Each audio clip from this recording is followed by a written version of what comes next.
Have you ever wondered why you're spending hours at the gym without seeing results? Hi, I'm Veronica with WatchMojo.com, and today Nick Robinson discusses the steps we need to take to reach our fitness goals, and it all begins with an assessment and a strategy. So if you've now decided that you want to get into shape and get healthier, what's the first step to take? Well, the first thing you need to do is understand your status quo. Where are you starting from? And the second thing is you really need to have a good idea of where you want to go to. So what are your goals? And then you have to have someone really knowledgeable who can put together a strategy to get you from where you are to where you want to go. You start off with a fitness assessment, so we want to know 0 to 3 months what you want to be doing. We have a long list of categories, and then we look at your long-term goals, 3 months to a year.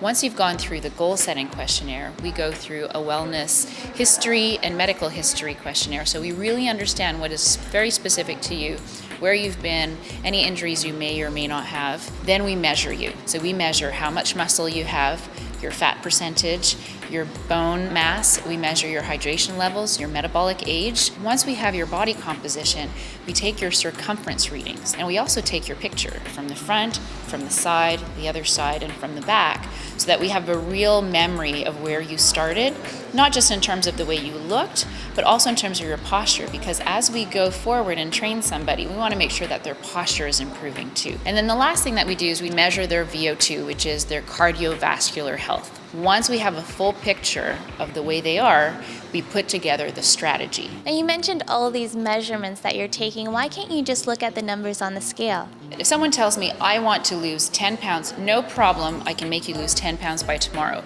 I'm going to take you over to my sauna, I'm going to take away all your water, and I'm going to make you sweat out 10 pounds. Or I can calorie reduce you.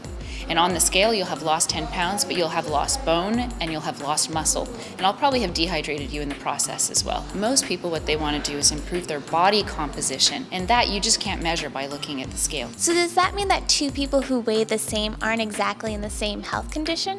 I see hundreds of people in my fitness assessments every year, and I can see someone who's exactly the same age, the same height, and have the same weight, and one can be obese and one can be extremely fit. Muscle weighs more than fat, so someone who is small and dense, really muscular, but has low body fat could weigh the same as someone who's extremely obese, who has a lot of fat and low muscle. Why is it important to have one before you start training? Well, I see a lot of people who train really, really hard in the gym, and some people never meet their goals. And so it's really important that if you're going to be spending time in the gym, you want that time to be productive. They have to take several factors into consideration in order to meet their fitness goals. And that needs to include what you eat, what you drink, what your exercise plan is, how you sleep, rest, and recuperate, and consistency.